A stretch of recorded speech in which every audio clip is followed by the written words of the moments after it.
Well, good morning, everyone.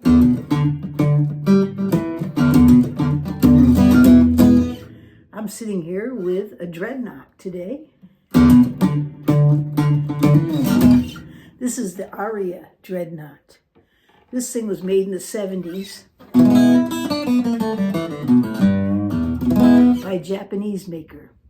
His name was, and when I got this guitar, it was gifted to me. I mean, this is an amazing instrument.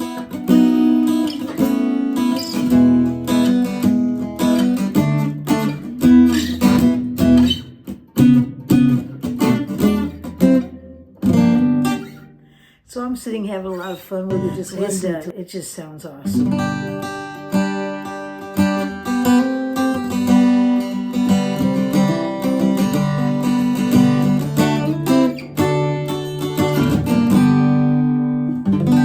Just has a lot of big, bold sound.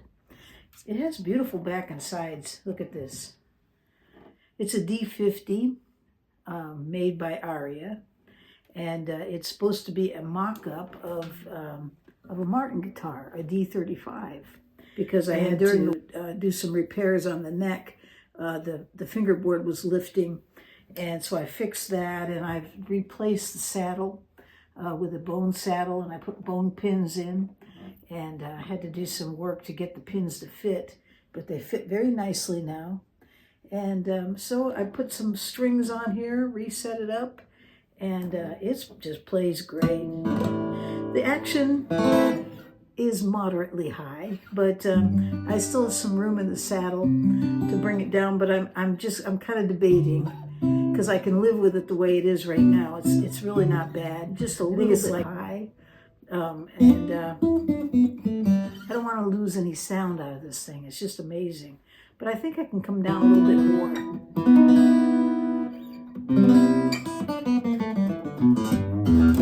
The truss rod still works, and the relief on it, even with some of the changes I made on the truss rod, it's still fine. You can hear it. Hear that? There's still a little dance in it, and that's what you want. And of course, the nut that was on there, I was going to replace the nut, but after I started looking at it, it was bone and it was cut nice. I just cleaned it up and put it back on after I fixed the fingerboard. So yeah, so I did a little cleanup on it, and then what I did was I put a sound hole pickup in. I haven't completely installed it yet. I'm going to ream out this side end here and install it, because it does have a jack. But see what you think. You like the sound of that pickup?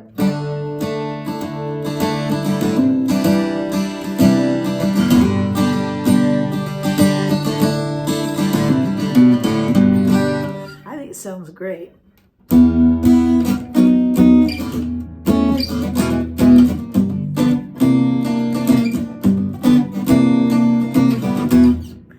Yeah, I think it's going to be just fine. So I've been having a lot of fun just playing around with it. And it just sounds so beautiful.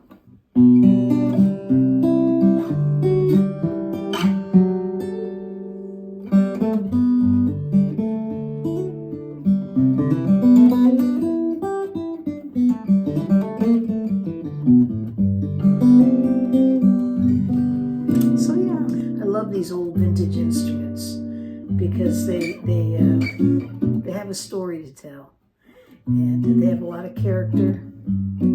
Most of these they're handmade. You know, they're not made with a lot of machines, and yet very precise. And when I looked inside, you know, I had my little mirror in there and checking around. It is so clean and so beautifully made. The luthier on this guitar is just amazing. You could see his work is just very amazing. So I'm very impressed with it and enjoying it very much. So today I thought we would do, I have a little riff that I was going to show you before I end. And it's kind of a really good one, because it kind of pushes you to make chord changes quickly. But not just that, it also helps with the right hand in terms of finger picking. So that's what we're going to be doing today. I have some hot chocolate here today. It's kind of chilly. It turned chilly on us here. It's real windy here in California. So I thought tonight's a hot chocolate night. It's sugar-free hot chocolate though. It's got a little aftertaste. I don't know if I really like it as much as I do the real deal. If you're gonna have hot chocolate, you really should have the real deal. So anyways, it's not bad. It's pretty good stuff.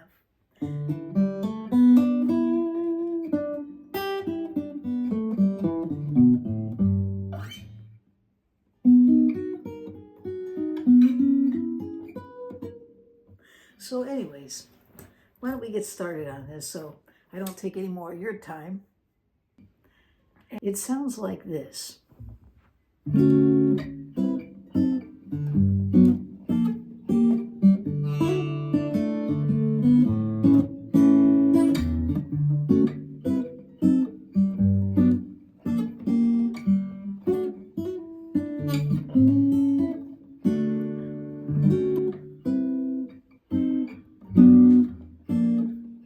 It's actually a really good exercise in using your fingers to finger pick, and also in changing chords quickly. And these are a little more intermediate chords. They're not as simple, okay? But it's not bad. If you just stay with it and repeat it and try it over and over again, you'll get it. And these are great little jazz chords anyway, so they're great to know, okay? So let's give it a try. We'll give it a start, okay? All right. So the first chord is going to be this one here, and it's a D major 7th chord. We've done this chord before. I'm putting the chord chart up there, but your pointer finger is leading here and on the 5th string, 5th fret. And then you make like this little D shape, upside down D shape right here with these fingers. You can see it on the chord chart there. But that is the D major 7th chord. Okay, so that's the first one. And when I pluck it, I'm just plucking strings 5 through 2, just the middle ones. So I'm going to use my thumb and these 3 fingers right here so that I can pull them all at once.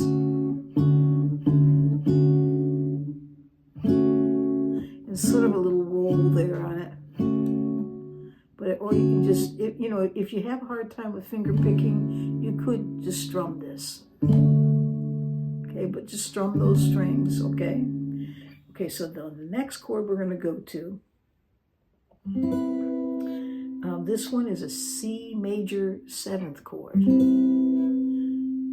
can find C major 7th in another spot. Actually here at the 7th fret, if you I'll just show it to you here. I'm going to put a chord chart up there. We won't go into great explanation because we're not going to use this one, but I wanted to show it to you anyways. You can hear it, C major 7th there. It's the same as here, only this one's easier to shape. You probably heard this chord. Let's see, how's it? In Mr. Sandman, they use that one to start with. And so it sounds okay here. And it's a C major 7th, so it works perfectly. So we're going to just bar here the 5th fret, those 4 strings 1 through 4, and then just put your pinky finger on the 7th fret. So you have, okay. And again, I'm just picking.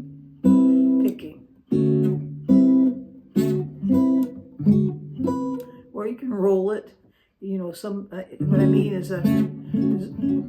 see it like that, or you can just pluck them all at once.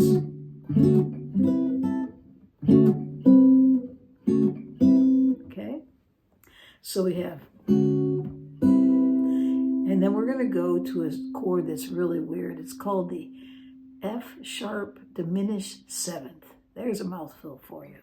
I'll put the chord chart up there. But this one sounds like that. And basically, to make this chord, easy way to kind of go right into it is, you know how to make the D shape, right? Well, make that D shape here at the 4th fret. Just move over a string. And then add your pinky finger at the 5th fret for a string. And there it is. There's that D shape. It's not a D chord, it's a D shape on the 4th fret there. And then put your pinky finger. You see it on the chord chart. So we have,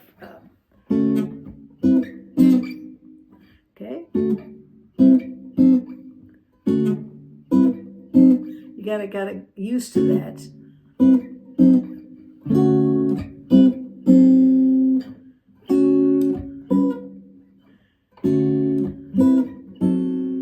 Okay, so that's the first part.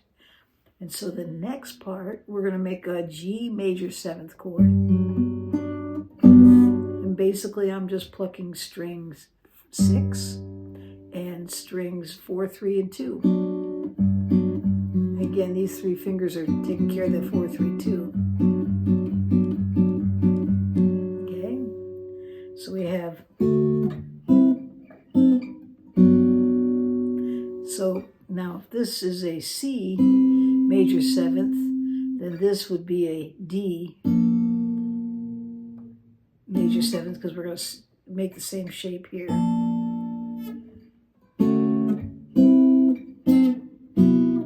Oops.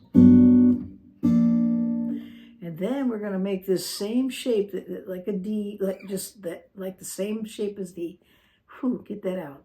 Get the same shape as the F sharp diminished 7th.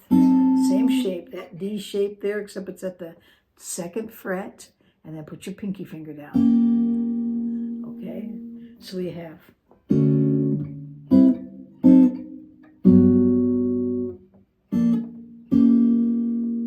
okay, I almost forgot what I was doing.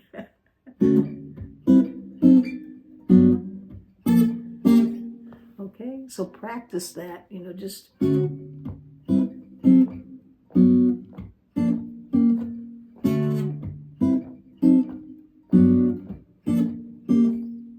And if you have to strum,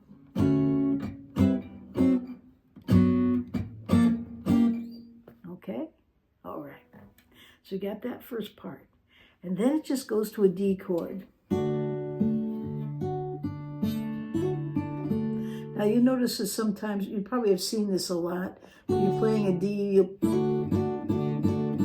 can pick up that middle finger and hammer it down. And you can also take your pinky finger and put it on the 3rd fret. When you pick up everything and just play these two, I think that's a D sus2. And when you lay this down, it's a D sus4. Don't quote me, I'd have to go back and look. But they're suspended chords. So that it would sound like this. And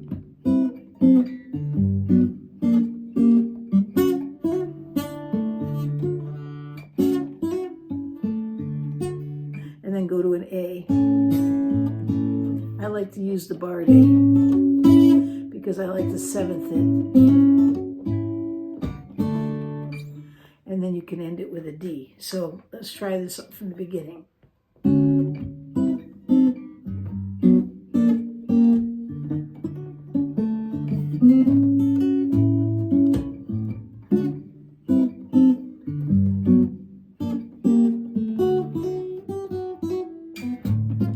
Whoops.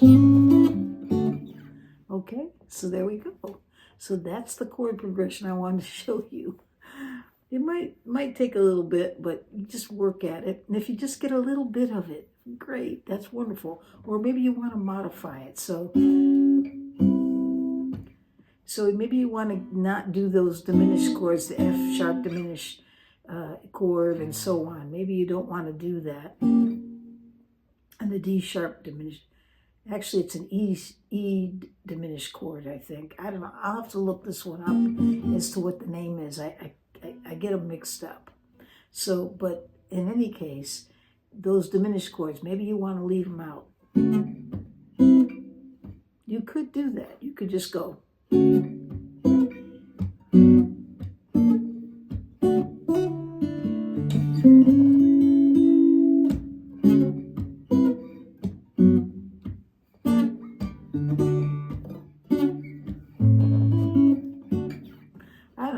just play around with it, but play with those chords.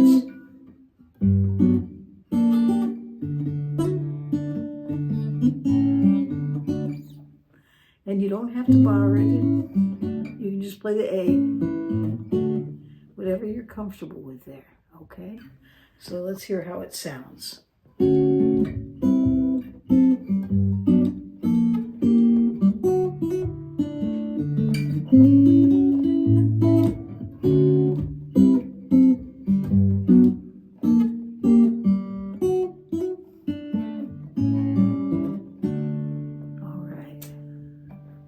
So we're going to leave it right there. Don't forget to subscribe if you haven't. And I hope you have a great day or night wherever you are in this world.